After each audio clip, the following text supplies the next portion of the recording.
جو سنگ و خشت کے سینوں میں جا اتری، وہ ایک شیشہ جو ہر پتھر سے ٹکراتا ہوا آیا، وہ ایک شیشہ جو ہر پتھر سے ٹکراتا ہوا آیا،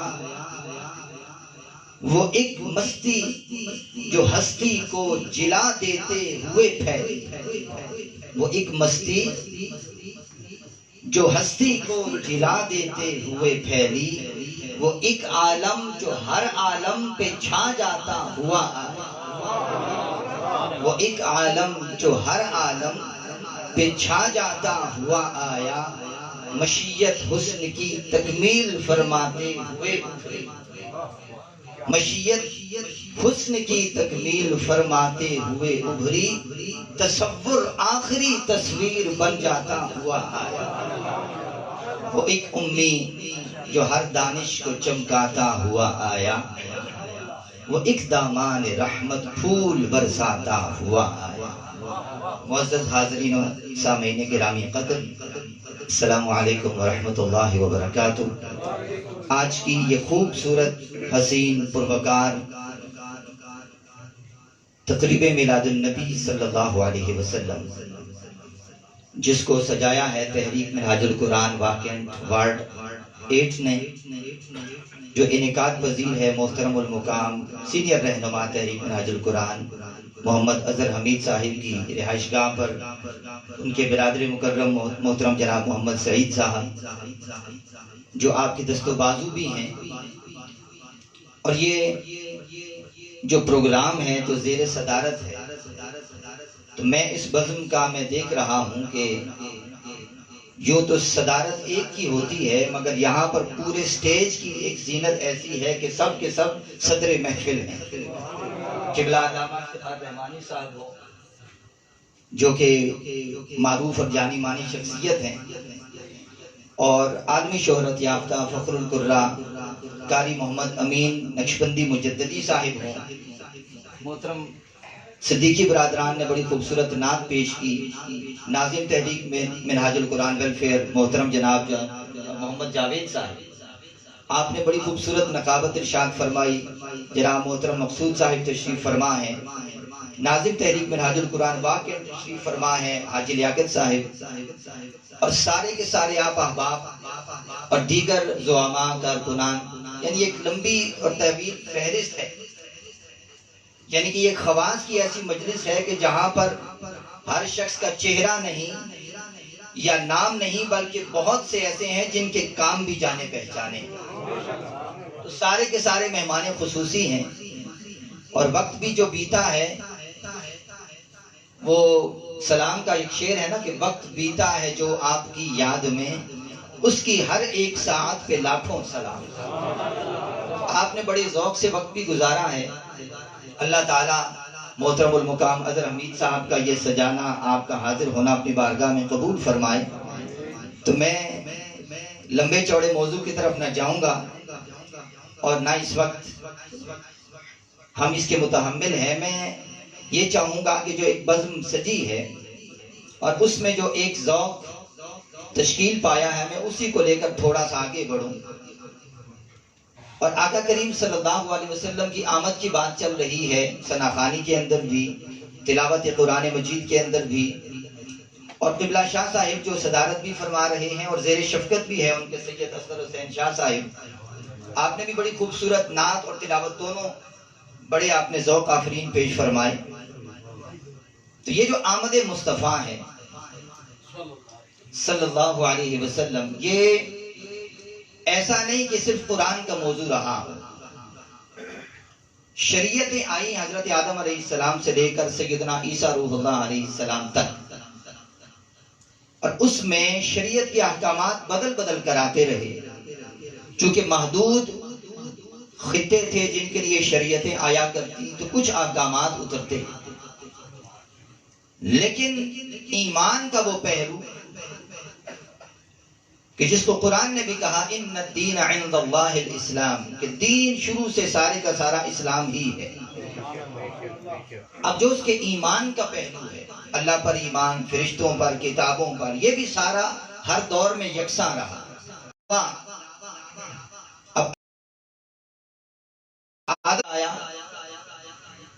قوم کو کچھ پتا نہ ہوتا تھا کہ اس نبی کے بعد کون سا نبی آئے گا۔ اب نوح علیہ السلام کے دور میں جینے والوں کو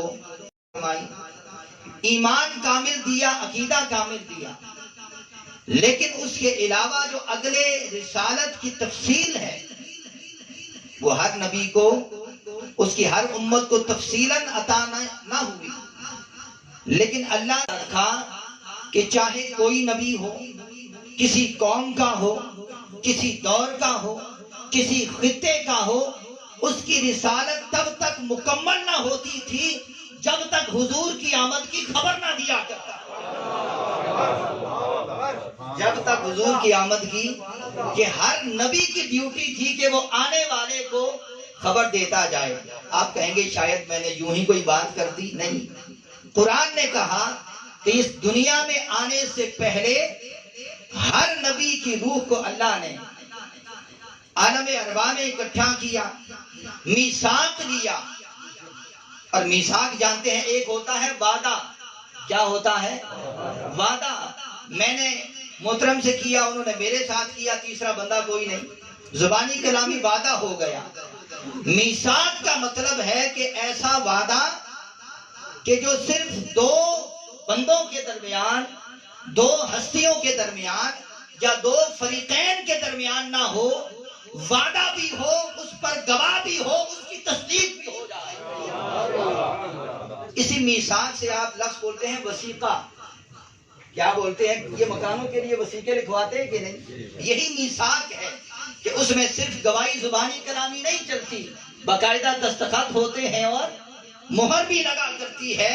تو فرمایا کہ انبیاء صرف وعدہ نہیں، ذات خداوندی ہے اور ادھر ذوات انبیاء ہیں، مگر وعدہ کیا لیا گیا، پھر میثاق کیا لیا گیا۔ فرمایا وَإِذْ أَخَذَ اللَّهُ مِيثَاقَ النَّبِيِّينَ، اور یاد کیجئے کہ جب اللہ نے انبیاء سے میثاق لیا، لَمَا آتَيْتُكُم مِّن كِتَابٍ وَحِكْمَةٍ، فرمایا پہلے کچھ عطائیں سن لو جو میری تم پر ہوں گی، میں کتاب بھی تمہیں عطا کروں گا، حکمت بھی عطا ہوگی، اور پھر فرمایا ثُمَّ جَاءَكُمْ رَسُولٌ، یہ تو میری عطا ہے۔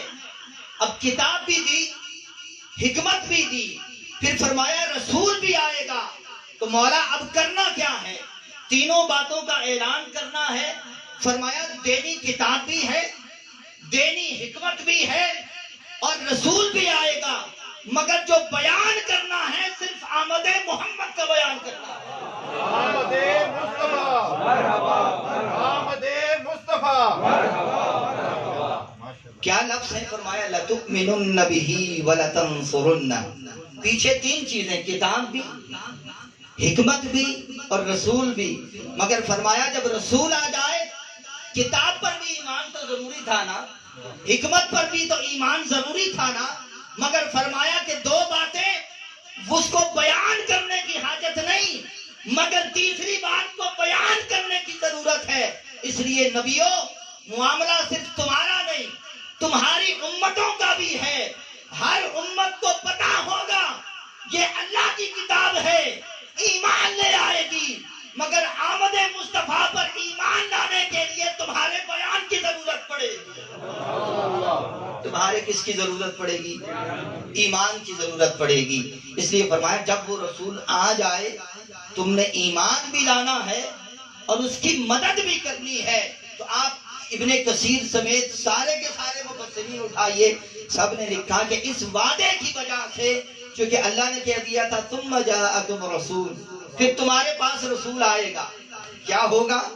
تو آدم بھی سمجھتے رہے شاید میرے دور میں آ جائیں، تو امتیوں کو بتا رکھا تھا کہ میرے ہوتے ہوئے اگر وہ نبی آ جائیں، میرا کلمہ چھوڑ کر ان کا کلمہ پڑھ لینا۔ ہر نبی یہ تبلیغ کرتا رہا کہ اگر میرے دور میں وہ آ جائیں تو پھر میرا کلمہ منسوخ، ان کا کلمہ جاری ہو جائے گا، کیونکہ میں خود لَتُؤْمِنُنَّ بِهِ، مجھے تو پابند کیا گیا ہے، تمہیں اپنے ایمان کی طرف دعوت نہیں دینی، بلکہ مجھے حکم ہے کہ مجھے بھی ان کا کلمہ پڑھنا ہوگا، مجھے بھی ان پر ایمان لانا ہوگا۔ لَتُؤْمِنُنَّ بِهِ، کہ تم ضرور بھی ضرور ان پر ایمان لانا۔ اگر وہ آ گیا تو تم بھی محمد کے امتی بن جاؤ گے، ہم بھی محمد کے امتی صلی اللہ علیہ وسلم۔ یہ وہ آمد مصطفیٰ ہے۔ اب سارے کے سارے نبی اس کی دعوت دیتے رہے، یہاں تک کہ معاملہ میں مختصر کر رہا ہوں تاکہ وقت پر بات مکمل ہو جائے اور اچھے انداز میں ہو جائے۔ یہاں تک کہ حضرت عیسیٰ روح اللہ کا دور آیا۔ دیکھیے قرآن نے بھی یہی اسلوب اپنایا، ہر نبی کا بیان ذکر نہیں کیا، بس اشارتاً بتا دیا، مگر جب حضور سے پہلے وہ آخری نبی جو حضرت عیسیٰ روح اللہ علیہ السلام آئے تو انہوں نے پھر یہی ذمہ داری نبھاتے ہوئے کیا کہا، وَمُبَشِّرًا بِرَسُولٍ يَأْتِي مِن بَعْدِ اسْمُهُ احمد۔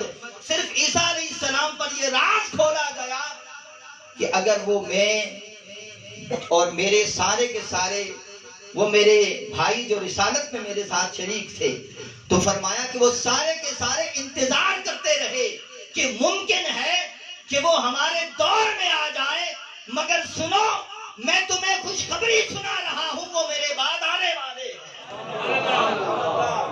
یہ سعادت عیسیٰ کو ملی، روح اللہ علیہ السلام کو، انہیں لفظ ارشاد فرمایا وَمُبَشِّرًا، میں خوشخبری دے رہا ہوں۔ تو دیکھیے جو میلاد کی خوشخبری سنانے والے ہیں، اللہ نے مقام کیا دیا، آج بھی آسمانوں پہ بٹھا رکھا ہے۔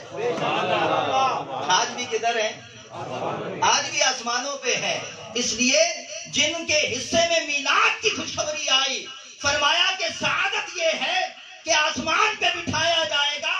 پھر سعادت یہ ہے کہ جب امت مصطفیٰ قرب قیامت میں فتنوں میں مشغول ہوگی، دجال کے فتنے میں، یاجوج ماجوج کے فتنے میں، تو کہا کہ جس نے خوشخبری سنائی ہے وہی اتر کر امت محمدی کی مشکل کشائی فرمائے گا۔ پھر کوئی شاؤ ڈالے جائے گا، نعرہ تکبیر، نعرہ رسالت، نعرہ حیدری، آمد مصطفیٰ، مرحبا مرحبا۔ پھر وہی عیسیٰ علیہ السلام اتارے جائیں گے۔ بات شروع ہوئی سیدنا آدم علیہ السلام سے، ان کی امت سمیت حضرت عیسیٰ علیہ السلام کی امت تک ہر امت سمجھتی رہی ممکن ہے حضور آ جائیں، ممکن ہے حضور آ جائیں۔ اگر اجازت ہو تو میں یہاں موضوع سے تھوڑا سا اس موضوع سے ہٹ کر ہے جہاں میں جانا چاہتا ہوں، مگر ایک لفظ ہے جہاں قرآن نے رہنمائی فرمائی، کیونکہ موضوع تو میلاد ہے نا۔ اب قرآن نے کہا تھا کہ انبیاء ثم جاءکم رسول، اب یہ کسی بندے کا کلام تو ہے نہیں۔ قرآن نے کہا تھا کہ اے نبیو پھر تمہارے پاس میرا رسول آئے گا۔ حضور تو کسی کے دور میں نہیں آئے، حضور تو کسی کے دور میں تشریف نہیں لائے دنیا میں، تو پھر کیا قرآن کا وعدہ وفا نہ ہوا یا ہمیں سمجھ نہیں آیا؟ فرمایا کہ میلاد والو اس کا جواب میلاد میں نہیں، جب قرآن نے کہا تھا کہ جب میں نے وعدہ کیا تھا، وہ جب محفل سجی تھی، وہ جب تقریب سجی تھی، سارے انبیاء اکٹھے تھے، میں نے اعلان کیا تھا، تو اگر ایک کے پاس بھیجتا تو شاید محفل کا نظم نہ بنتا۔ شب معراج اسی طرح سارے اکٹھے ہو جاؤ تمہارے پاس رسول بھیجتا ہوں۔ نعرہ تکبیر، نعرہ رسالت، نعرہ حیدری، آمد مصطفیٰ۔ وہ وعدہ شب معراج کو پورا ہوا مسجد اقصیٰ میں، سارے انبیاء کی روحوں کو اسی طرح اکٹھا کیا گیا۔ ثم جاءکم رسول، پھر ان میں رسول آ گیا، پھر حضور نے امامت فرمائی۔ تو اب دیکھیے عیسیٰ علیہ السلام تک سارے کے سارے انتظار میں تھے نا کہ حضور آئیں گے اور ان کے ساتھ آخری شریعت آئے گی۔ اب جو حضور سے پہلے نبی ہیں حضرت سیدنا عیسیٰ روح اللہ علیہ السلام، آپ کا ذرا ذکر سنیے کہ جب ماں نے حضرت سیدہ مریم نے آپ کو گود میں اٹھا رکھا ہے، پنگھوڑے میں لیٹنے کی عمر ہے، اور جب قوم نے دیکھا کہ مریم جو ابھی تک کماری ہے، بچہ اس کے ہاتھ میں ہے، تو قوم نے سوال کر دیا۔ قرآن نے کہا نا، میں براہ راست جا رہا ہوں تھوڑا تیزی کے ساتھ، قرآن نے کہا کہ جب اس نے کہا کہ ماں کان ابو کی امرأ سوء وما کانت امک بغیہ، مریم نہ تو تمہارا باپ رب کا نافرمان تھا، نہ تمہاری والدہ تمہاری ماں باغی تھی، بتاؤ یہ بچہ کہاں سے آیا؟ قرآن نے کہا فَأَشَارَتْ إِلَيْهِ، مریم نے کہا مجھ سے کیوں پوچھتے ہو، بچے کی طرف اشارہ کر دیا، کہا میں نہیں بولوں گی، بچہ جواب دے گا۔ جب اشارہ کیا تو قرآن کہتا ہے قال انی عبد اللہ، بچہ بولا سنو میں اللہ کا بندہ ہوں، میں کیا ہوں؟ اللہ کا۔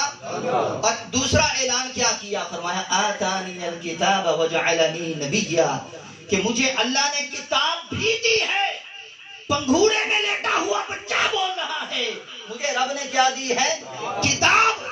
وجعلنی نبیا، اس میں مجھے نبی بھی بنا دیا ہے۔ تو سوال یہ پیدا ہوا کہ اب دو رخ سامنے رکھیے، سیدنا آدم علیہ السلام سے لے کر اب تک لوگ انتظار میں کہ آخری نبی آئے گا اور اس کے ساتھ آخری شریعت آئے گی، اور آخری نبی سے پہلے والا نبی پنگھوڑے میں اپنی نبوت کا بھی اعلان کرتا ہے، اپنی شریعت کا بھی اعلان کرتا ہے، اپنی نبوت کا بھی اعلان اور اپنی، اور جو آخری نبی آیا تو بتائیے شب میلاد کیا حضور نے آ کر اپنی نبوت کا اعلان فرمایا؟ اب سارے سیرتوں کو، سارے سیرت نگاروں کو پڑھیے، احادیث کھنگالیے، حضور نے تو شب میلاد آ کر اپنا اعلان نبوت نہیں فرمایا، نہ اعلان شریعت فرمایا۔ تو سوال یہ ہے کہ انسان اگر کسی چیز کے انتظار میں ہو تو انسان کی ایک سائیکی ہے کہ جب چیز مل جائے تو پھر صبر کرنا بڑا دشوار ہو جاتا ہے، جب تک نہ ملے پھر بھی انسان کچھ صبر کا دامن تھامتا ہے۔ اب سیدنا آدم سے انتظار شروع ہوا، حضرت عیسیٰ تک نہ جانے کتنے ہزاروں لاکھوں سال گزرے ہوں گے، اس کے بعد سیدنا عیسیٰ روح اللہ کے بعد حضور تک پھر ہزاروں سال گزرے، لوگ انتظار میں رہے کہ نبی بھی آئے گا اور شریعت بھی آئے گی، نشانیاں تو رات میں اتاری گئیں، زبور میں اتاری گئیں، انجیل میں اتاری گئیں، حضور آ بھی گئے، راہبوں نے بتایا کہ آخری نبی آ گیا، اور ان کے سارے علماء نے بھی بتایا، ہر چوٹی کا عالم بولا کہ وہ آخری نبی آ گیا، مگر آخری نبی آتا ہے انسان حیران ہے، نہ اعلان نبوت ہے نہ اعلان شریعت ہے، نہ اعلان نبوت ہے نہ اعلان۔ تو عیسیٰ علیہ السلام نے تو آتے ہی اعلان کر دیا، تو جس کے لیے اتنا انتظار تھا تو مولا کب اعلان ہوگا؟ ممکن ہے کہ عیسیٰ نے کچھ دنوں میں یا کچھ مہینوں کے ہوں گے، پنگھوڑے میں لیٹنے کی عمر تھی، پھر اعلان کیا، چلے انسانیت پھر انتظار میں ہوئی کہ شاید اب اعلان ہو، کرتے کرتے 1 2 10 20 نہیں 40 سال گزر گئے، 40 سال کے بعد وہ جبریل بھی انتظار میں ہے، وہ جبریل بھی، کیونکہ آسمانی کتابیں لانے کی ساری ڈیوٹی ہی جبریل کی ہے، وہ بھی ہزاروں سال سے انتظار میں ہے، مولا کب اجازت ملے اور میں وہ رکا ہوا سلسلہ بحال کروں۔ حضور آ بھی گئے، روز کی بات ہے، جبریل نے پوچھا ہوگا مولا آج چلا جاؤں، کہا نہیں 40 سال اور انتظار فرما۔ جبریل پھر 40 سال انتظار میں، 40 سال عمر مبارک ہوئی تو پھر اجازت ملی جبریل کو کہ جاؤ اور حضور کے پاس وحی لے کر چلے جاؤ اور کہو کہ شریعت کا اعلان بھی کرے، نبوت کا اعلان بھی فرما دے۔ تو سوال تو بہت بڑا پیدا ہو گیا ہے کہ حضور کو جہاں اللہ نے ہر معاملے میں کمال پہ رکھا ہے، ہم کہتے ہیں نا کہ حسن یوسف بھی اس کمال پر نہیں تھا، حضرت ابراہیم علیہ السلام کا ایثار بھی اس کمال پر نہیں تھا، حضرت نوح علیہ السلام کی جد و جہد بھی اس کمال پر نہیں تھی، حضرت جناب موسیٰ علیہ السلام کی جلالت بھی اس پر فائز نہیں تھی، جو مقام حضور کو عطا ہوئے کمال کے بھی عروج پر تھے اور اس سے بھی پھر زیادہ بھی عطا ہوئے۔ آخر یہ جو نقطہ ہمیں دکھائی دیتا ہے کہ وہ عیسیٰ علیہ السلام پنگھوڑے میں آ کر نبوت کا بھی اعلان کریں، اپنی شریعت کا بھی اعلان کریں، حضور آئے نبوت کا اعلان نہ ہو، شریعت کا اعلان نہ ہو، 40 سال گزارنے پڑے، تو کہا بس فرق یہ ہے کہ موسیٰ اور عیسیٰ علیہ السلام جب ان کو کتابیں دی گئی نا، عیسیٰ کو کتاب دی گئی تو فرمایا اب فرق، میں جلدی سے تھوڑا فرق سمجھا دوں، فرمایا فرق کیا ہے ذرا خود مشاہدہ کر لو۔ وہ عیسیٰ آئے تو انہوں نے کہا کہ میں نبی ہوں اور یہ کتاب ہے، میں نبی ہوں اور یہ کتاب ہے، تو لوگوں نے نبی کو بھی دیکھا ساتھ ہی کتاب کو بھی دیکھا۔ اب دیکھیے کہ جب وحی آئی، قرآن نازل ہونا شروع ہوا، میں کچھ کھا کے بیان کروں گا تاکہ وقت مکمل اس میں بیان ہو جائے۔ قرآن نے آ کر کہا یا ایھا الذین آمنوا اتقوا اللہ وقولوا قولا سدیدا، قرآن نے آ کر کہا کہ ایمان والو جو اللہ پر ایمان لائے ہو، اللہ سے ڈرو اور سیدھی ستھری اور سچی بات کیا کرو. قرآن نے آ کر بتایا وَأَوْفُوا بِالْعَهْدِ، وعدوں کو پورا کیا کرو. قرآن نے آ کر بتایا امانتوں کو ان تؤدوا الامانات الى اہلها، امانتوں کو ان کے اہل کو لوٹایا کرو. سوال یہ ہے کہ قرآن آج کہتا ہے سچ بولو، قرآن آج کہتا ہے وعدے نبھاؤ، امانتیں دو، مگر محمد ہے کہ 40 سال سے پہلے ہی کیے جا رہا ہے. نعرہ تکبیر، نعرہ رسالت، نعرہ حیدری، آمد مصطفیٰ. اب جو شریعت بات سمجھانا چاہتی ہے، چاہتے تو پہلے دن اعلان ہو جاتا میں محمد ہوں، آخری نبی ہوں، خاتم النبیین ہوں، یہ میری کتاب ہے. فرمایا ہر نبی اس کی شریعت، اس کا ثبوت بھی کیا ہے، وہ اس کی کتاب سے، اس کی نبوت کا بیان بھی اس کی کتاب سے ہوا. اس کتاب کے ساتھ کتاب نے آ کر بتایا کہ نبی ہے، مگر میں نے اپنے حبیب کو 40 سال کے بعد اس لیے یہ انتظار کروایا انسانیت کو بھی کہ قرآن سچ بعد میں بتائے گا، مصطفیٰ سچ پہلے کر کے دکھائے گا. قرآن امانت بعد میں ذکر کرے گا، مصطفیٰ میں لوگ امانت پہلے دیکھ چکے ہوں گے. قرآن حیا کی بات میں کرے گا، مصطفیٰ کا پیکر حیا 40 سال دیکھ چکے ہوں گے. تو فرق کیا ہوگا؟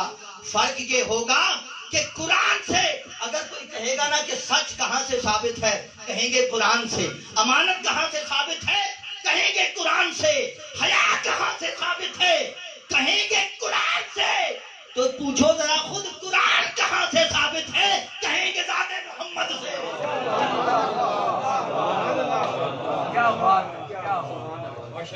یہ اس لیے کہ اگر پہلے کتاب دے دی جاتی تو کتاب ہی کو سارا کریڈٹ ملتا کہ سارے کے سارے دین کی بنیاد صرف اس پر ہے. تو فرمایا لوگوں سنو، تمہارا سارا نصاب شریعت قرآن پہ کھڑا ہے اور قرآن خود محمد کی زبان پہ کھڑا ہے صلی اللہ علیہ وسلم. بھائی حضور نہ کہتے یہ قرآن ہے تو قرآن ثابت ہوتا. آپ دنیا میں کوئی قرآن کی دلیل لے آئیے، قرآن کی دلیل صرف ایک ہے اور وہ ہے ذات مصطفیٰ. کیوں؟ اس لیے کہ چیلنج تو قرآن نے کیا کہ میرے جیسی کوئی صورت لاؤ، میرے جیسی.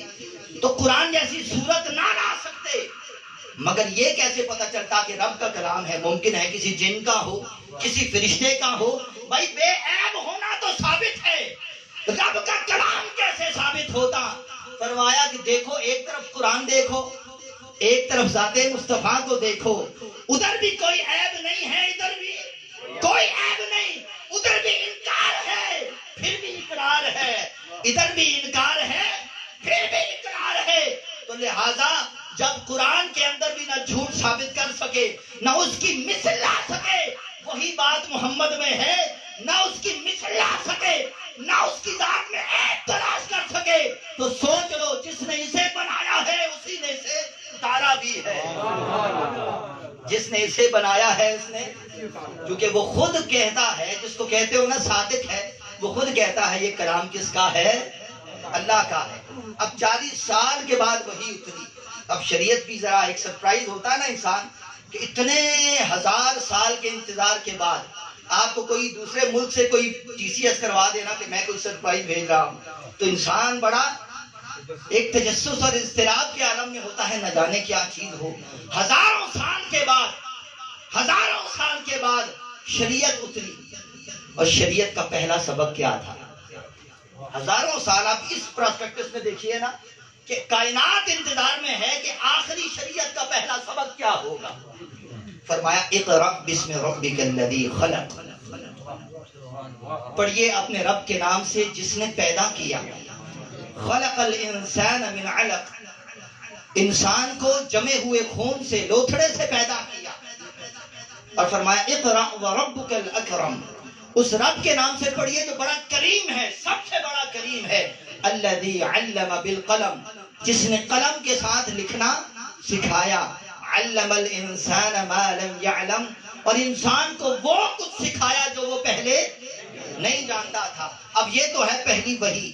مگر میں آج کی اس محفل کی مناسبت سے کبھی اس پہلی وحی کو سورۃ الرحمن کی پہلی آیتوں سے جوڑ کے دیکھا کریں. اس میں بھی یہی مضمون ہے. پہلی وحی ہے اور اس میں بھی الرحمن علم القرآن. دیکھیے پہلے وحی کے دو ہی سبجیکٹ ہیں، ایک ہے انسان کی تخلیق اور ایک انسان کی تعلیم. انسان کی تخلیق اور تعلیم. اب سورہ رحمان کو پڑھیے، فرمایا الرحمن علم القرآن. تعلیم کی بات ہمارا وہی رحمان ہے جس نے قرآن کی تعلیم دی. خلق الانسان، انسان کو کیا کیا؟ پیدا کیا. علمہ البیان، اسے بیان کی تعلیم دی. وہ پہلی وحی کا مضمون بھی وہی اور سورہ رحمان کا بھی وہی. مگر ایک خاص بات ہے جس کے بعد میں ایک ترجمے کی طرف بھی اشارہ کروں گا. آپ ترجمہ پڑھتے ہیں نا سورہ رحمان کا، تو سورۃ العلق کا تو ہر ایک نے ترجمہ کیا نا کہ خلق الانسان، خلق الانسان من علق، انسان کو جمے ہوئے خون سے ہر ایک نے انسان ترجمہ کیا. مگر سورہ رحمان کا جا کر ذرا ترجمہ کیجئے گا، کسی مفسر نے لکھا ہوگا خلق الانسان کے انسان کو پیدا کیا، کسی نے کچھ اور ترجمہ لکھا ہوگا. میں اس اور پہ تھوڑی سی بات کر رہا ہوں کہ وہ اور کیا ہے. فرمایا جو پہلی وحی ہے خلق الانسان، انسان کو پیدا کیا. فرمایا من علق، پہلی وحی کے اندر تخلیق کا ذریعہ بتایا کہ لوتھڑے سے بنایا. سورہ رحمان میں بات تخلیق کی ہے، ذریعہ نہیں ہے. فرمایا خلق الانسان، بس انسان کو پیدا کیا. پہلی وحی کے اندر فرمایا کہ علم القرآن، قرآن کی تعلیم دی. پھر فرمایا علمہ البیان، بیان کی تعلیم دی. ذریعہ ادھر فرمایا علم بالقلم، قلم کے ذریعے تعلیم دی. ادھر فرمایا ذریعہ ہی نہیں ہے، بس تعلیم دی ہے. ذریعہ نہیں ہے کیا؟ فرمایا کہ یہ جسے تم ایک انسان سمجھ رہے ہو، یہ دونوں جگہ پر بات تو انسان کی تخلیق کی ہے، مگر انسان ایک نہیں ہے. ایک عام انسان ہے جسے قلم کے ذریعے سکھایا ہے. کوئی ایسا بھی ہے بغیر قلم کے سکھایا ہے؟ کوئی ایسا بھی ہے جسے بغیر قلم کے سکھایا ہے؟ کسی کو یہ بھی کہتا ہوں کہ جب تخلیق ہوا، ولادت کا لفظ نہیں ہے، جب تخلیق ہوا تو لوتھڑے سے ہوا. کوئی ایسا بھی ہے لوتھڑے سے بھی پہلے کا ہے؟ کوئی ایسا ہے کہ لوتھڑے سے بھی پہلے کا ہے؟ اس لیے وہ جو حضرت جابر نے پوچھا تھا نا متى وجبت لك النبوة، حضور آپ نبی کب سے ہیں؟ اعلان تو کیا نا 40 میں، ان کو نہیں پتا تھا کہ 40 میں اعلان ہوا ہے، لیکن یہ سمجھتے تو تھے. تو حضور نے کیا فرمایا تھا؟ وَآدَمُ بَيْنَ الْمَاءِ وَالطِّينِ. کب تو چھوڑو، وہ تو بڑے دور کی بات ہے. بس نزدیک کا اسٹیشن سمجھ لو کہ جب آدم کی تخلیق نہ ہوئی تھی، میں تب بھی کیا تھا؟ نبی تھا. ارے لوتھڑا سا پیدا ہونا، مٹی سے پیدا ہونا، یہ تو شروع ہی آدم سے ہوا تھا. حضور جب پیدا ہوئے تو کیسے ہوئے تھے؟ اس لیے فرمایا جو لوتھڑے سے بنا نا انسان، اس کی ابتدا ہے خلق الانسان من علق. اور جو لوتھڑے سے بھی پہلے کا ہے خلق الانسان، فرمایا اس انسان کو پیدا کیا. فرمایا کہ وہ انسان عام ہے، یہ خاص ہے. وہ بڑا ناقص ہے، یہ بڑا کامل ہے. وہ ہر انسان کی بات ہے، یہ صرف میرے محمد کی بات ہے. یہ صرف اب آئیے جو اعلیٰ حضرت نے ترجمہ کیا نا خلق الانسان، تو کیا کیا؟ انسانیت کی جان محمد کو پیدا کیا. اس ترجمے کو میں نے کچھ دلائل کے ساتھ آپ کے سامنے رکھا ہے کہ خواہ مخواہ کوئی مترجم ترجمہ نہیں کر دیتا، اس کے ذہن میں بھی کچھ روایات، کچھ احادیث، کچھ آثار ہوتے ہیں. فرمایا کہ وہ انسان جو میں اور تمہارا جس میں شمار ہے، فرمایا اسے تخلیق میں اپنے نطفے سے لے کر سارے مراحل سے گزارا ہے. اسے کس سے پیدا کیا وہ ابھی تمہارے بیان کی بات نہیں. فرمایا تمہیں سکھاتا ہوں قلم سے. جو قلم سے سیکھتا ہے مخلوق کا شاگرد بنتا ہے، جو بغیر قلم کے سیکھتا ہے میرا امی بن کر آیا کرتا ہے. آمد مصطفیٰ، جو بغیر قلم سے، بلکہ جو لوح اور قلم ہے نا وہ سب سے پہلے والی قلم. فرمایا کہ باقی دنیا میں آ کر قلم سے سیکھتے ہیں، باقی ہر ایک کے بارے میں فیصلہ قلم کرتی ہے. مگر یہ جو علم، پہلے فرمایا علم القرآن، میں نے اسے قرآن سکھایا. فرمایا قرآن آتا ہے تو پتہ چلتا ہے لوگوں کو کہ قلم ہوتی کیا ہے. نون والقلم وما یسطرون. قلم تو بیان میں خود اس قرآن کی محتاج ہے, بیان میں خود اس قرآن کی محتاج ہے. تو لہٰذا وہ انسان کامل اور یہ انسان ناقص کی بات ہے. اس لیے وہاں پر دیکھیے, وہاں پر جو اپنا نام لیا نا, وہاں فرمایا اقرأ وربک الاکرم. اس اقرأ بسم ربک الذی خلق, رب کا نام ہے. پہلی وہی اپنا تعارف کس سے کروایا؟ رب سے. کیوں؟ رب العالمین, ساری کائنات کا رب جو ہے. مگر جب خلق الانسان, جب اس خاص انسان کی بات کی تو رب نہیں فرمایا, فرمایا الرحمن علم القرآن. جس نے اس انسان کو پیدا کیا وہ کون ہے؟ رحمان ہے. جب رب کا فیض ملا تو تمہیں بھی پرورش کرنے کا ڈھنگ آ گیا. اس رحمان نے جسے بنایا تو فیض یہ ملا کہ پھر رحمت کائنات بنا کر بھیجا. اس طرح بھیجا ہے. اب اس پہلی وحی کا مضمون ذرا دیکھیے. دو اس میں حکم ہیں جو بڑے خاص ہیں. یوں تو بہت سے ہیں اس موقع کی مناسبت سے. دو لفظ, ایک ہے اقرا, پڑھیے, اور ہمیں ان کی حضور کی نسبت سے پیغام ہے کہ تم بھی کیا کرو, پڑھو. اور ایک ہے پڑھنا اور دوسرا ہے پڑھانا, تعلیم, یعنی تعلم اور تعلیم, پڑھنا اور پڑھانا. اب ذرا اس آیت کا مزاج دیکھیے. آیت نے پڑھنے کا حکم دیا ہے, پڑھانے کا صرف بیان کیا ہے. پڑھنے کا حکم دیا ہے کہ پڑھو, اور پڑھانے کا بیان کیا ہے. یہ نہیں کہا علم, سارے پڑھاؤ. یعنی پہلی وحی کا جو حضور نے فرمایا نا, طلب العلم فریضۃ علی کل مسلم, کہ علم حاصل کرنا ہر مسلمان مرد و عورت پر کیا ہے؟ فرض ہے. یہ وہ ہے اقرا, کہ جہاں تک پڑھنے کی بات ہے, پڑھنا ہر ایک پر فرض ہے, پڑھانا سب پر فرض نہیں ہے. پڑھنے کے معاملے میں ہر کوئی پڑھے گا, پڑھائے گا وہی جسے ڈھنگ, پڑھائے گا وہی جسے لیجیے. یوٹیوب چینل دیکھ لیجیے, بہت سے مثبت چیزوں کو نکال کے بہت ساری چیزیں آپ دیکھیں گے. پڑھتا کوئی ہے, پڑھانے میں ہر کوئی لگا ہوا. پڑھتا کوئی ہے, پڑھانے میں ہر کوئی ٹیچر ہے, ہر کوئی مفتی ہے, سارے انجینئر اور سارے ڈاکٹر ہیں. کوئی بیماری آ جائے تو سارے رہے ہیں. آپ پڑھتے پڑھاتے ہیں. اور یہ تحریک منہاج, یہ کیا ہے کہ پہلے سیکھا جائے پھر سکھایا جائے. اور قرآن نے پھر اس کے مزاج بھی بتائے ہیں, ڈھنگ بھی بتائے ہیں. فرمایا اب جو پڑھانے والا ہوتا ہے نا, کیونکہ لقد کان لکم فی رسول اللہ اسوۃ حسنہ, حضور کی زندگی, حضور کی ذات, حضور کی سیرت نمونہ کامل ہے. تو فرمایا کہ اب مثالیں ہیں, میں چند مثالیں آپ کے ذوق اور آپ کے فہم کے لیے آپ کے سامنے رکھتا ہوں کہ حضور جب پڑھایا کرتے تھے تو انداز کیا ہوتا, تاکہ ہم پڑھانا سیکھیں. پڑھنا تو ماشاءاللہ ہم نے سیکھ ہی لیا ہے جیسے تیسے کر کے. پڑھانے کی بات ہے کہ حضور جب معلم کائنات ہے نا, تو میں دو تین مثالیں صرف قرآن سے دیتا ہوں کہ معاملہ کچھ سمجھ آ جائے. اب پوچھنے والوں نے پوچھا, استاد سے پوچھا جاتا ہے نا, پوچھنے والوں نے چاند کے بارے میں پوچھ دیا کہ حضور بتائے یہ جو چاند ہے نا, کبھی تھوڑا, کبھی زیادہ, کبھی گھٹتا ہے, کبھی بڑھتا ہے, کبھی پورا ہو جاتا ہے, یہ ہے کیا؟ چاند کے بارے میں پوچھا. تو قرآن نے کہا یسألونک عن الاہلہ, اے حبیب آپ سے اس چاند کے بارے میں پوچھتے ہیں. تو اب اللہ تعالیٰ حبیب کی نسبت سے ہمیں پڑھانے کا ڈھنگ سکھا رہا ہے. فرمایا قل ہی مواقیت للناس والحج. اب ان کا پوچھنے کا مقصد اور حیرانی کیا تھی کہ چاند, سورج بھی تو ہے لیکن چاند کبھی چھوٹا ہو جاتا ہے, کبھی بڑا, کبھی بالکل غائب, کبھی نظر آتا ہے. وہ تو اس کی حکمت جاننا چاہتے تھے. مگر حضور نے فرمایا اللہ کے حکم سے کہ تمہارے لیے یہ جان لو ہی مواقیت للناس والحج, اس چاند کی وجہ سے تم وقت معلوم کرتے ہو, تمہیں حج کا مہینہ پتا چلتا.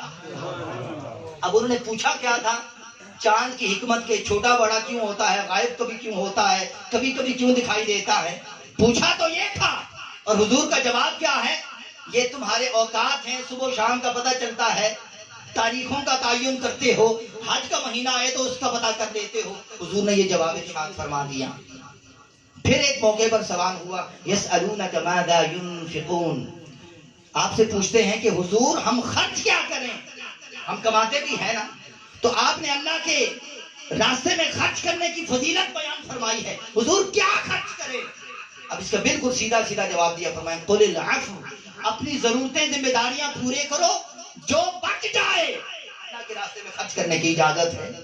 اب دو سوال ہو گئے نا، پھر کچھ سوال کیے تو قرآن ہی بولا، فرمایا یا ایھا الذین آمنوا، یہ کفار کو نہیں ہے، ایمان والوں کو، فرمایا لا تسألوا عن اشیاء ان تبد لکم تسؤکم، ایمان والوں وہ چیز اور ان چیزوں کے بارے میں نہ پوچھا کرو کہ اگر اس کا جواب بتا دیا جائے تو تمہیں برا لگے، سوال کرنے سے ہی روک دیا۔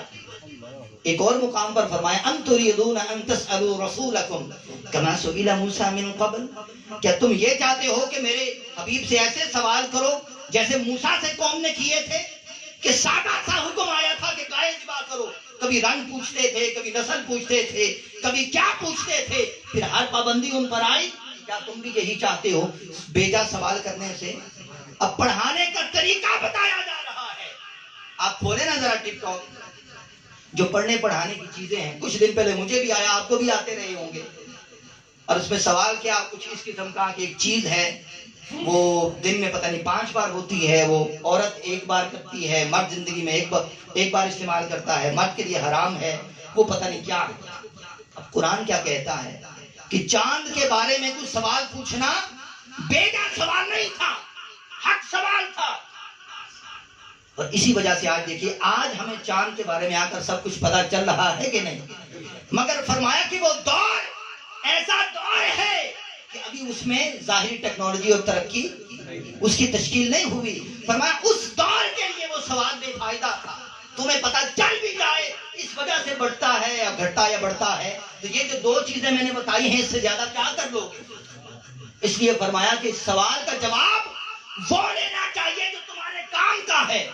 اگر کام کا سوال ہو اور پھر انسان کا فائدہ بھی ہو تو پورا جواب بھی ارشاد فرما دیتے ہیں، اور اگر سوال ایسا ہو کہ جس کا کوئی سر پاؤں نہ ہو، کوئی فائدہ نہ ہو، تو سوال کرنے سے منع فرما دیا۔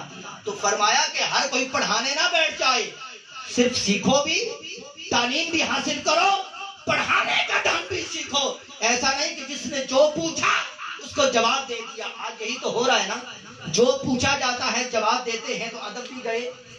یہ سارے جو ادب کے معاملے کیوں ختم ہوئے؟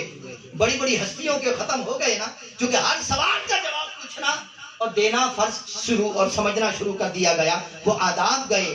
تو اب دیکھیے کچھ سوال ایسے ہیں جو آج کی اس محفل کی مناسبت سے، کچھ سوال ایسے ہیں کہ سوال ایک ہی ہے سوال، لیکن پوچھنے والے 2 مختلف ہیں، پوچھنے والے 2 مختلف ہیں۔ اب سوال پوچھا قرآن میں ہے، سورہ احقاف کی آیت نمبر 8 ہے، اور اس کا سارا مضمون اس سے پچھلی 1-2 آیتوں میں بھی شروع ہے۔ فرمایا یسألونک عن الساعۃ ایان مرساها، فرمایا کہ اے حبیب یہ آپ سے پوچھتے ہیں کہ قیامت کب آئے گی۔ یہ پوچھا کافروں نے۔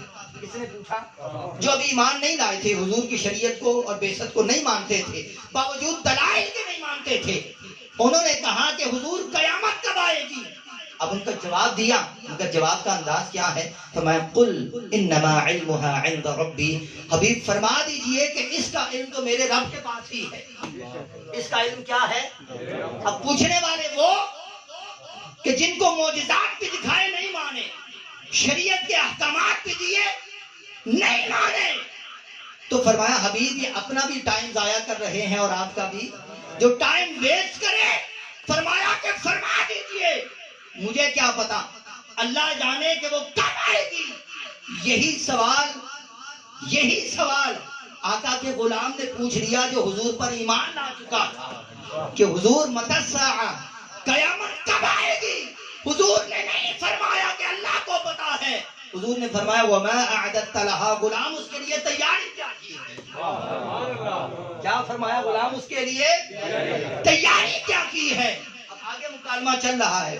اس نے کہا، یہ صحیح مسلم کی حدیث صحیح ہے، اس نے کہا حب اللہ ورسول، تیاری باقی تو میں تیاری میں کوئی ناکام رہا ہوں، شاید ناکام کا لفظ تو ادب کی جا ہے، یوں کہیے کہ تیاری تو پوری نہیں کر پایا، مگر حضور ایک معاملے میں سمجھتا ہوں کہ بڑا کامیاب رہا ہوں، مجھے اللہ سے محبت ہو گئی ہے، اللہ کے حبیب سے محبت ہو، حب اللہ ورسول، فرمایا اللہ سے بھی محبت اور اس کے رسول سے بھی۔ اب یہ قیامت کا منظر بیان کیا جا رہا ہے، تو حضور نے کیا فرمایا؟ انک مع من احببت، فرمایا کہ جس سے محبت کرتے ہو قیامت میں اسی کی سنگت میں کھڑے کیے جاؤ گے۔ تو صحابہ کہتے ہیں، حضرت انس فرماتے ہیں، اب دیکھیے یہ وہ صحابہ جنہیں حضور نے قرآن دیا، جنہیں نماز دی، روزہ دیا، ساری شریعت عطا فرمائی، مگر جملہ سنیے حضرت انس کا، فرماتے ہیں کہ جب یہ حضور نے فرمایا نا کہ جس سے محبت ہوگی قیامت بھی اسی کے ساتھ، فرماتے ہیں کہ جب سے اسلام میں آئے ہیں تب سے کسی بات پہ اتنی خوشی نہیں ہوئی جتنا اس جملے کو سن کر ہوئی۔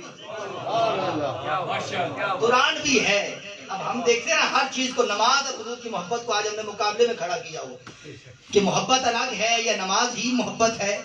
وہ کہتے ہیں حضور کہ قرآن بھی آپ نے دیا، سارا کچھ ہوا، لیکن جو آپ نے یہ فرما دیا کہ جس سے محبت ہوگی قیامت کے دن اسی کے ساتھ ہوگے، فرمایا کہ سب سے زیادہ خوشی کا مقام ہی وہی تھا۔ تو صحابہ نے قرآن کا مقام بھی بتا دیا، حضور کی محبت بھی سمجھا دی۔ آج تو ہم جھگڑے کرتے ہیں نا، حضور کی محبت بھی سمجھا دی۔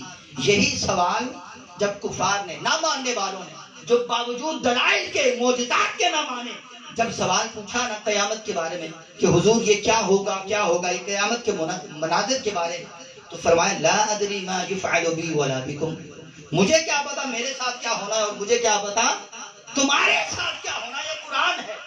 سوال یہی تھا، فرمایا مجھے نہیں پتا کہ میرے ساتھ کیا کیا جائے گا اور نہ مجھے پتا ہے کہ تمہارے ساتھ کیا کیا جائے گا، مگر جب حضور کے غلام نے یہی سوال پوچھ لیا، حضور کے غلام نے یہی سوال پوچھ لیا کہ حضور قیامت کے دن آپ کو کہاں تلاش کریں، کیا کریں، تو حضور نے نہیں فرمایا کہ مجھے کیا پتا قیامت کے دن میں کہاں ہوں گا، میرے ساتھ کیا ہوگا، فرمایا کہ 3 جگہ میں سے کسی ایک جگہ تلاش کر لینا، 3 جگہ میں سے کسی تطلبنی، فرمایا اگر طلب ہو تو مجھے تلاش کرنا، سب سے پہلے دیکھنا کہ پل صراط میں وہاں کھڑا ہوں گا چونکہ میری امت کو ضرورت وہاں ہو۔ پھر فرمایا دوسرا مقام کیا ہے، فرمایا کہ دوسرا مقام میزان ہے، جہاں اعمال تولے جا رہے ہوں گے وہاں بھی میں کھڑا ہوں گا، اور فرمایا تیسرا مقام ہے کہ امت پیاسی بھی تو ہوگی نا، امت کو سیرابی کی ضرورت بھی تو ہوگی، تو فرمایا علی الحوض،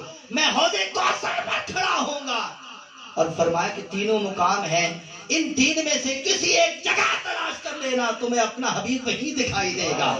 میں ایک یہاں پر بات کرنا چاہتا ہوں کہ یہ سارے دنیا کے جھگڑے کیا ہیں، دنیا میں ہی رہ جائیں گے، مگر مجھے بتائیے ایسا تو ممکن نہیں ہے نا کہ جب کوئی پل صراط سے کراس ہو رہا ہو، جو کوئی پل صراط سے اپنے نمبر سے گزر رہا ہو، تو کیا ایسا نہیں ہے کہ کسی کا حساب بھی ہو رہا ہو، کوئی قیامت ہے، پوری مخلوق ہے، کیا اسی وقت یہ نہیں ہو سکتا کوئی پیاسا ہو؟ حضور کیا فرماتے ہیں، تینوں جگہ پر دیکھنا، تو فرمایا کہ یہ حاضر ناظر کے مسئلے بھی دنیا کے ہیں، قیامت میں جنہیں دیکھو گے ذات محمد دکھائی دے گی،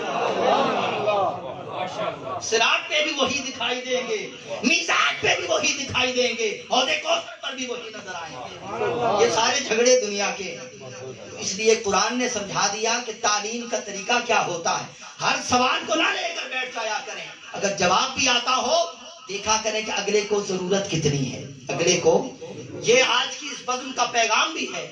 ایک تحریک منہاج القرآن کے 40 سال بیتے، حضور کی بعثت کی نسبت سے 4 دہائیاں تو پوری ہو گئی نا، آپ نے دیکھا کہ ہر کوئی کی اپنی خوشبو ہے، لیکن جو خوشبو اور جو رنگ، کوئی پھول ایسا ہوتا ہے کہ کھلتا ہے تو سارے باغ میں ایک منفرد ہی دکھائی دیتا ہے، تو 4 دہائیوں سے حضور شیخ الاسلام نے ایک بات سمجھائی ہے، ایک تو امت کو قرآن اس کے قریب کیا، پڑھنا بھی سکھایا، دیگر علوم بھی پڑھنا اور پڑھانا بھی سکھائے، پڑھانے کا ڈھنگ بھی سکھایا، یہ کوئی زبانی کلامی بات نہیں، آپ یوٹیوب بھری ہوئی ہے نا، آپ کھولیے مختلف طریقوں سے، اب دیکھیں نا اعتراض کرنے والے، سوالات اٹھانے والے تو ہر کسی پہ ہیں، آپ چند شخصیات جو آپ کے ذہن میں ہیں چن لیجئے، پھر ان پر اٹھائے جانے والے سوالات کو دیکھیے اور اس پر ری ایکشن دیکھیے، پھر 40 سال کی جو جد و جہد ہے، جتنے سوال اٹھے، آپ دیکھیے کہ جوابات بھی دیے،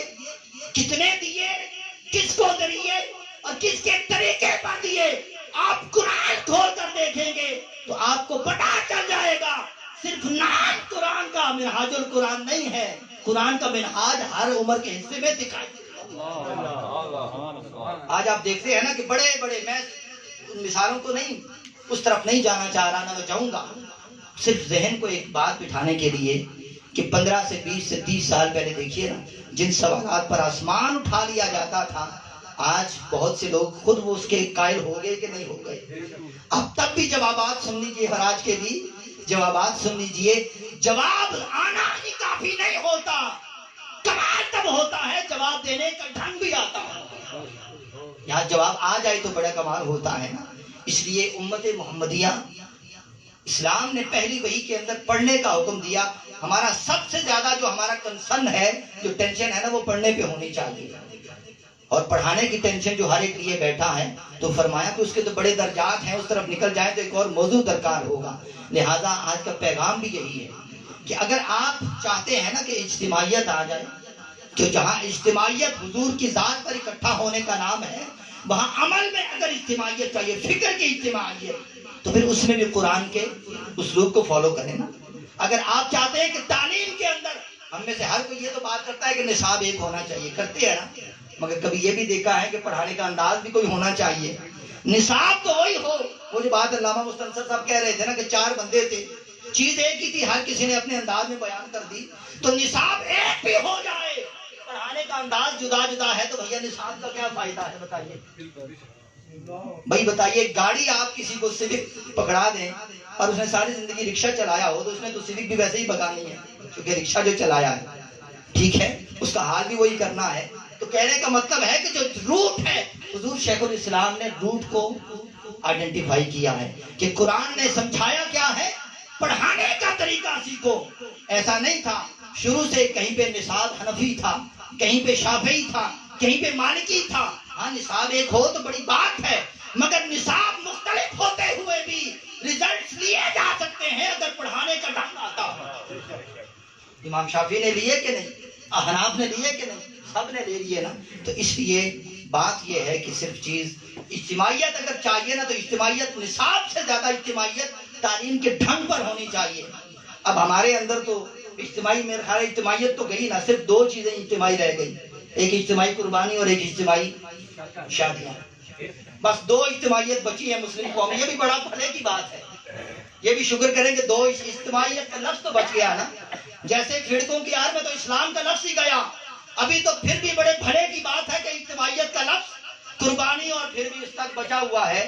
تو اس لیے اگر آپ چاہیں نا کہ اس اجتماعیت سے بھی تھوڑا سا فیض لیں، تو 27 نومبر کو اجتماعی شادیاں بھی منہاج القرآن ویلفیئر کے اس میں شامل ہیں، آپ اس میں بھی ضرور شریک ہوں، اور اس میں بھی اپنا جہاں تک ممکن ہو اپنا شیئر ڈالیں۔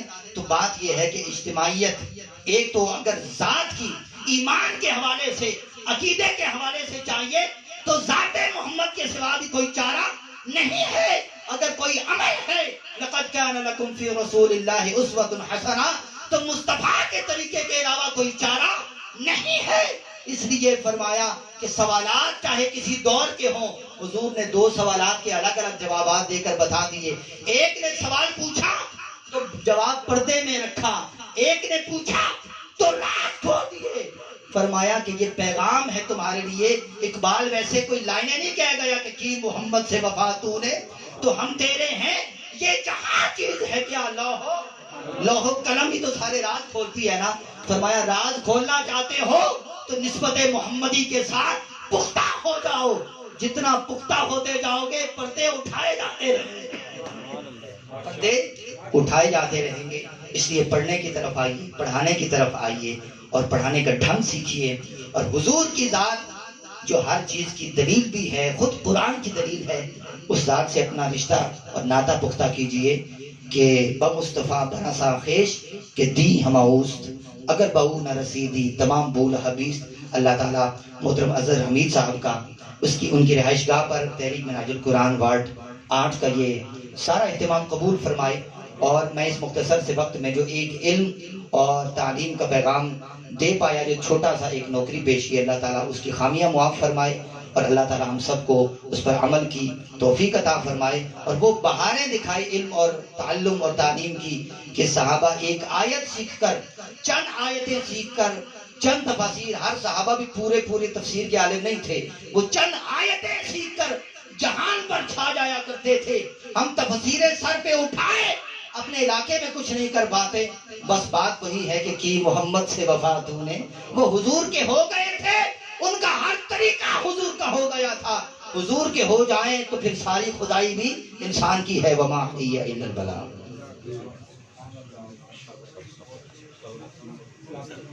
مصطفیٰ جان رحمت پہ لاکھوں سلام، شمع بز میں ہدایت پہ لاکھوں سلام، ڈال دی قلب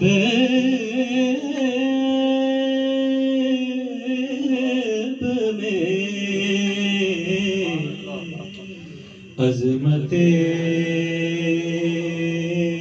مصطفیٰ، ڈال دی قلب میں عظمت مصطفیٰ، عظمت مصطفیٰ، ڈال دی قلب میں عظمت مصطفیٰ، حکمت اعلیٰ حضرت پہ لاکھوں سلام، مصطفیٰ جان رحمت پہ لاکھوں سلام، شمع بز میں ہدایت پہ لاکھوں سلام، جس طرف اٹھ گئے دم دم آ گیا، جس طرف اٹھ گئے دم دم آ گیا، دم دم آ گیا، جس طرف اٹھ گئے دم دم آ گیا، اس نے کہا ہے عنایت پہ لاکھوں سلام، مصطفیٰ جان رحمت پہ لاکھوں سلام۔ ہم یہاں سے پڑھے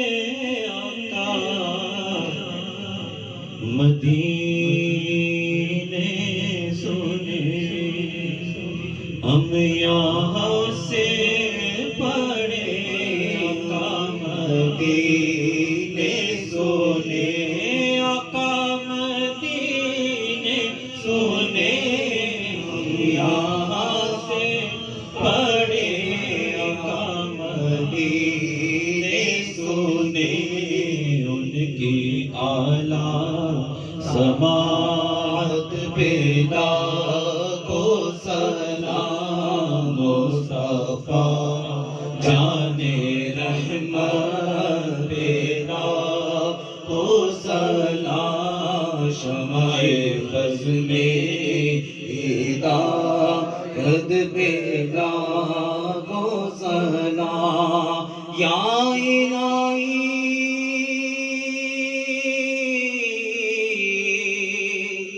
ذکر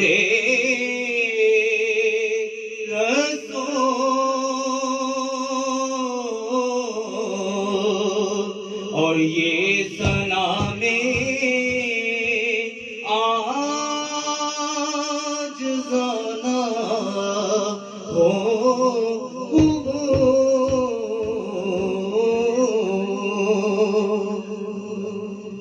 سب حضرات تشریف رکھتے ہیں، جناب افتخار احمد عثمانی صاحب سے